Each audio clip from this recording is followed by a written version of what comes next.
Assalomu alaykum do'stlar. Qalaysizlar, amon esensizlar mi do'stlar? Endi bugun sizlarga adetdagidek futbol axborotlarini yetkazamiz. Al sizlar bo'lsa bizning arnamizga tirkelib, әрине like bosuvdi. Unutmanglar, kechagi videoda мүлдем like bosilmagan. Bu ne degan sumdiq deyimdayi. Men sizlarga futbol axborotlarini yetkazib, mening qo'limdan kelgani o'si.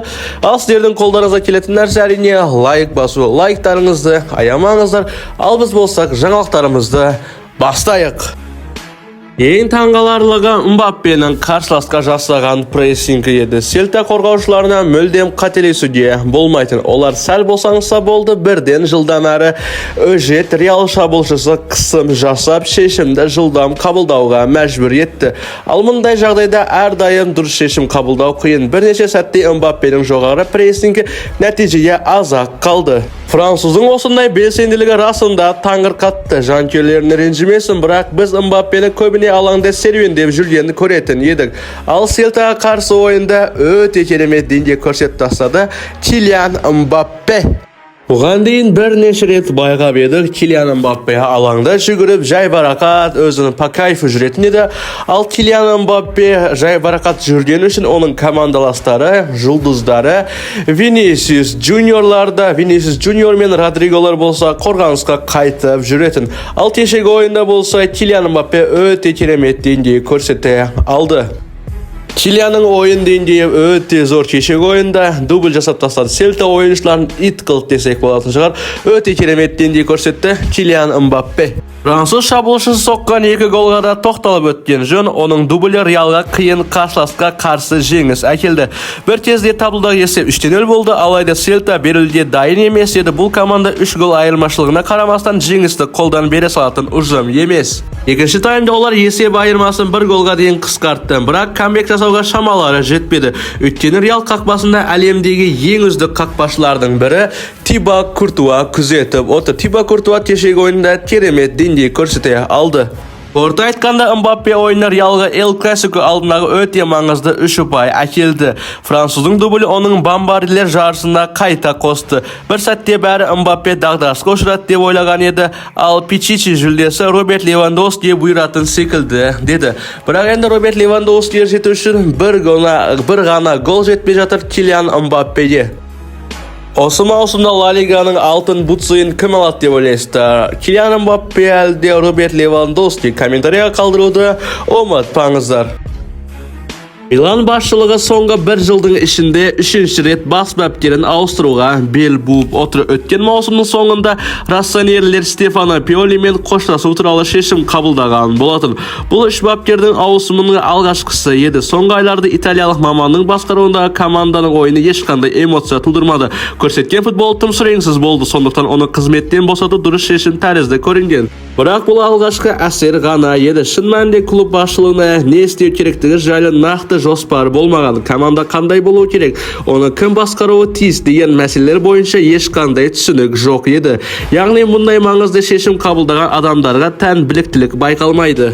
Ең бапкерлікке кандидаттарды ретсіз қарау басталып, ақыры Пауле Фонсека тағайындалды. Ол жүйелі маман, оған команда құру үшін уақыт қажет. Алайда түсініксіз себептен португалиялық бапкер алғашқы жарты маусым жақсы нәтиже көрсете алмай командадан қуылып кетті.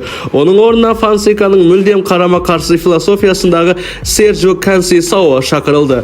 Портуның бұрынғы бапкері бастапқыда жақсы әсер қалдырды. Италия суперкубогын жеңіп алды. Ұлттық кубоктың финалына да командасын жеткізді. Алайда ойын деңгейі жалпы алғанда жақсармады, тіпті төмендеп кеткендей болды.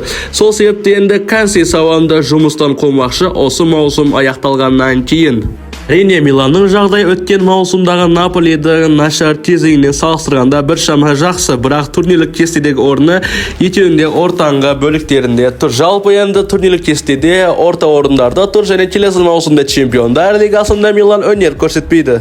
Енді Милан клубы Консейсаоны клуб жіберіп, оның орнына кімді алып келеді деп ойлайсыздар? Әрине Манчиниді алып келгісі келеді. Роберто Манчини. Ол енді соңғы рет ұлттық құраманы басқарған. Әрине Саудия лигасында және Саудия лигасынан қуылып кетті. Енді Миланды басқара ала ма, басқара алмай ма? Өз ойларыңызды әрине комментарийға қалдыруды ұмытпаңыздар. Және де Италия ұлттық құрамасын бапкер. Италия ұлттық құрамасына жақсы жетістікке жете алмады. Енді Миланда біраз нәрсе жеңіп алады деген ойдамыз. Ал біз болсақ әрине жаңалықтарымызды жалғастыра берейік. Реал Мадридтің шабуыл шебіндегі өзгерістер алдағы маусым аралық кезеңінің ең қызықты тақырыптарының бірі. Бұл бағытта кез келген өзгеріс орын алуы мүмкін. Тек Флорентино Перестің сүйікті ойыншысына ешкім тиіспейді. Ал қалғандарына қатысты мәселе ашық күйде қалып отыр. Винисиус Джуниор келісімшартты ұзартпайды және Арда Гюллер мен Эндрикті командадан кететін ақпараттар да бар. Ал Родригоға тоқталатын болсақ, Родригоның өзі командада екінші дәрежелі ойыншы болғысы келмейді және бірінші дәрежеден оған Килиан Мбаппе бермейтіні ана. Килиан Мбаппе қазіргі уақытта жұлдыз, өте керемет ойыншы және Флорентино Перестің сүйкімді баласы десек те болар. Менің ойымша осы жерде Мбаппе мен Джуд Беллингемнен басқасы командада қалмайтын секілді. Ал сатуға бірінші кезекте ұсынылатын ойыншы әрине Родриго. Біріншіден ол өзі кеткісі келетінін білдірді. Екіншіден оның нарықтағы бағасы Реал бразилиялық вингер үшін 100 миллион евро сұрап отыр және Родригоның құны да біраз қымбат екені баршамызға мәлім. Родригоны сатып алатын клуб енді жеңілмейді деп ойлаймыз. Родриго өте керемет дриблингі де бар және футболда өте керемет талантты ойыншылардың бірі және соққылары да бар, дриблингтері де бар және ойынды соңына дейін ойнап бере алады және бір деңгейді жоғалтпайды. Испан басылымдарының хабарлауынша Родригоның карьерасын жалғастыру мүмкін деген ең ықтималды бағыт Ағылшын премьер лигасы. Бұған дейін оған Ливерпуль клубы қызығушылық танытқан еді. Алайда қазір басты үміткер Арсенал және Манчестер Сити клубы. Сити жазда клубтың бірқатар ардагерлерімен қоштасады. Олардың орнына жаңа қанат шабуылшысы керек, енді вингерлер керек. Ал енді Арсеналға тоқталатын болсақ, Арсеналда сол жақта Мартинелли және оң жақта Букайо Сака ойнайды. Және де Арсеналда жас жұлдыздарды өте керемет деңгей көрсетіп жатыр. Енді менің ойымша Арсеналға барғаннан гөрі Манчестер Ситиге барған дұрыс сияқты. Манчестер Ситиде біраз ардагерлер кететін болса, негізі құрам ойыншысы болады және Гвардиолаға ұнайтын ойыншылардың бірі Родриго. Ал Манчестер Сити үйтіп болса да ақшаға келісіп болып, енді Реалдың жұлдызы Родригоны қатарларына қосып алғысы келер. Енді Реал Мадрид ол ақшаны құртып жібермей, өздерінің қорғаныс шебін күшейткісі келіп жатыр.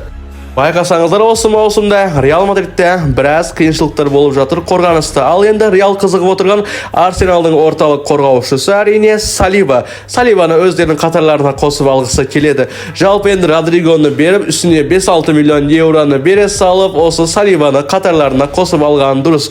Және де Хаселу сияқты ойыншы алғысы келеді.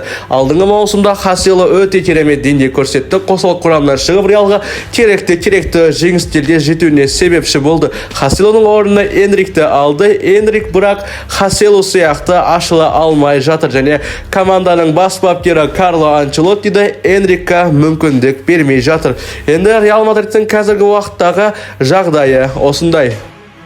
Біз енді Харри Кейн туралы сөйлесетін болса, Харри Кейн әйтеуір дегенде кубок жеңіп алды.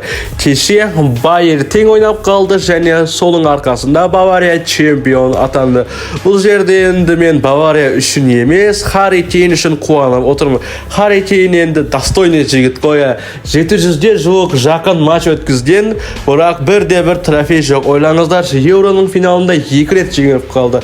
Және чемпиондар лигасының финалында Ливерпульға есе жіберіп қойды 2019 жылы. Енді қандай өкініштермен келе жатыр.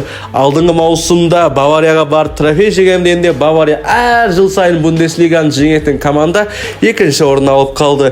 Енді бұл жерде бәрі айтқан еді, Харри Кейн қарғысқа ұшыраған, көті ауыр, енді кешірім сұраймын, ауыр, енді бұл ойыншы енді мансалын аяқтауы керек. Ламин Ямалды қараңдаршы, 15 жасында трофей жеңіп жатыр. Ал Харри Кейн болса 30-ға келіп трофей жеңбеттен көп мазақтарда, мемдарда болды. Енді ресми түрде Харри Кейнде трофей бар. Хотя бы бір трофей бар. Харри Кейнді құттықтап қаламыз. Харри Кейн үшін енді сіздер лайк басуды ұмытпаңыздар. Манчестер Юнайтед Англия премьер лигасында тағы да жеңіліске ұшырады. Бұл жолы Рубен Аморим баптайтын команда Брентфордқа 4-3 есебімен жол беріп, турнир кестесінде 15-ші орынға сырғыды.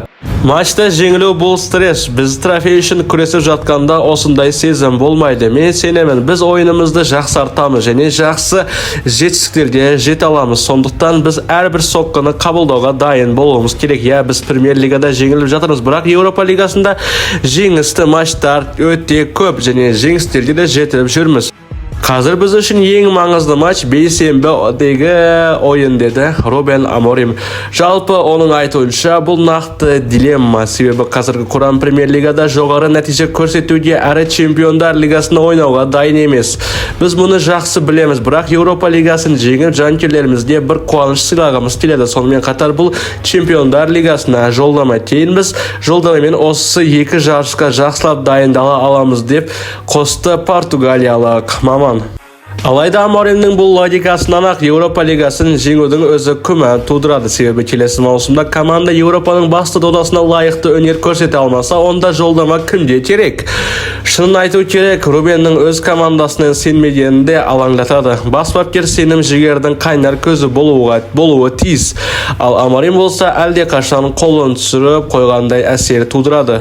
Ойында да бұлыңғыр. Шынымен де дәл осындай сенімсіз ойын Манчестер Юнайтед Еуропа лигасының жартылай финалына қалай жеткені түсініксіз. Мұны тек сәттілік деп қана бағалауға болады. Әлде шынымен біреу бұл турнирде Аморимнің қандай да бір ерекше тактикасын байқап жүр ма? Қызығы сол, дәл сіз секілді біз де ондайды байқамадық. Қызыл шайтандардың жеңіссіз сериясы 6 матчқа жетті. Жеңіссіз сериясы, ойлаңыздаршы. Сол себепті Еуропа лигасына ұшып кетуі мүмкін. Тіпті Эрик тен Хагтың кезінде де ондай нәтиже болмаған. Енді Рубен Аморим не істейтін? Осы маусым аяқталғаннан кейін көреміз, және Еуропа лигасын осы маусымда Рубен Аморим жеңе алмайтын болса, қолып кететіні анық осы маусымнан кейін. Және Манчестер Юнайтед тағы да бапкерге өтемақы төлейтін болады. Манчестер Юнайтедтің жанкүйерлері біздің арнамызда бар ма? Арнамызда болса, мен Манчестер Юнайтедтің жанкүйерімін деп жазып қойсаңыздар болады. Ойлайынды, біз көріп жүргенде қандай болатын еді? Манчестер Юнайтед Криштиану Роналдудың дәуіріндегі Юнайтед қандай, қазіргі уақыттағы ағылшын премьер лигасында 14-ші орында тұрған МЮ қандай? Ал достар, біздің жаңалығымыз осы. Енді арнамызға тіркеліп, лайк басуды ұмытпаңыздар. Достар, лайк мүлдем аз болып жатыр. Тегін лайкты аямайықшы. Енді біз күнделікті видео шығарып жатырмыз. Типа енді Криштиану Роналду сияқты дисциплина сәл кешігулер болып жатыр. Енді бір-екі кадрлық мәселелер, ол үшін кешірім сұраймыз. Енді лайктарыңызды аямаңыздар. Тегін лайкты несіне басуға қиналасыздар, достар. 1-2 секунд ғана кетеді.